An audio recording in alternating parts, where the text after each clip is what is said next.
Millet ഭക്ഷണ രീതി, അതായത് ചെറുധാന്യങ്ങൾ ഭക്ഷ്യ രീതിയിൽ ഭക്ഷണത്തിൽ ഉൾപ്പെടുത്തിക്കൊണ്ടുള്ള ഒരു പുതിയ സംസ്കാരത്തിലേക്കൊക്കെ കടക്കുന്ന ഒരു കാലമാണിത്.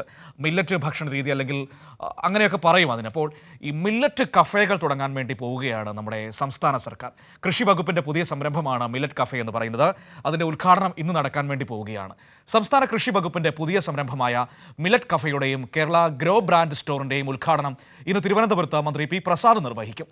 മലയാളിയുടെ പൊതുഭക്ഷണ രീതിക്ക് ബദലായി ചെറുധാന്യങ്ങളെ ആഹാര രീതിയുടെ ഭാഗമാക്കുക എന്ന ലക്ഷ്യത്തോടെയാണ് കൃഷിവകുപ്പ് മില്ലറ്റ് കഫേകൾ ആരംഭിക്കുന്നത്.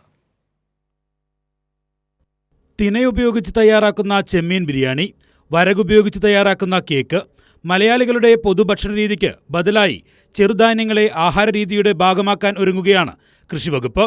ഈ ലക്ഷ്യത്തോടെ കൃഷിവകുപ്പ് ആരംഭിക്കുന്ന മില്ലറ്റ് കഫേകൾക്ക് തിരുവനന്തപുരം ഉള്ളൂരിലെ കേരള ഗ്രോ സ്റ്റോറിൽ കൃഷിമന്ത്രി പി പ്രസാദ് ഇന്ന് തുടക്കം കുറിക്കും. പാൽക്കഞ്ഞി, മില്ലറ്റ് കേക്ക്, മില്ലറ്റ് പഴംപൊരി, മില്ലറ്റ് പൊറോട്ട തുടങ്ങി നിരവധി വിഭവങ്ങൾ കഫേകളിൽ ലഭ്യമാകും. മില്ലറ്റ് കഫേകൾ തിങ്കളാഴ്ച മുതലാണ് പ്രവർത്തനം തുടങ്ങുക. എല്ലാ ജില്ലകളിലും അന്നേ ദിവസം കഫേകൾ പ്രവർത്തനം ആരംഭിക്കും.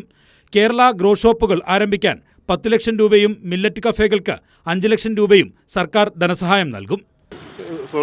പൂർണ്ണമായും സർക്കാരിൻ്റെ സഹായത്തോടു കൂടി ചെയ്യുന്നൊരു പരിപാടിയാണ്.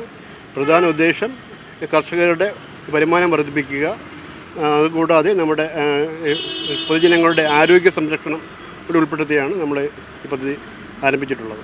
കൃഷിക്കൂട്ടങ്ങൾ, കാർഷിക ഉൽപ്പാദന കമ്പനികൾ, കുടുംബശ്രീ ഗ്രൂപ്പുകൾ, ചെറുധാന്യ കൃഷിവ്യാപന പദ്ധതിയിൽ രൂപീകരിച്ച ഗ്രൂപ്പുകൾ, അഗ്രോ സർവീസ് സെന്ററുകൾ തുടങ്ങിയവരാകും കഫേകളുടെ പ്രവർത്തനം ഏകോപിപ്പിക്കുക.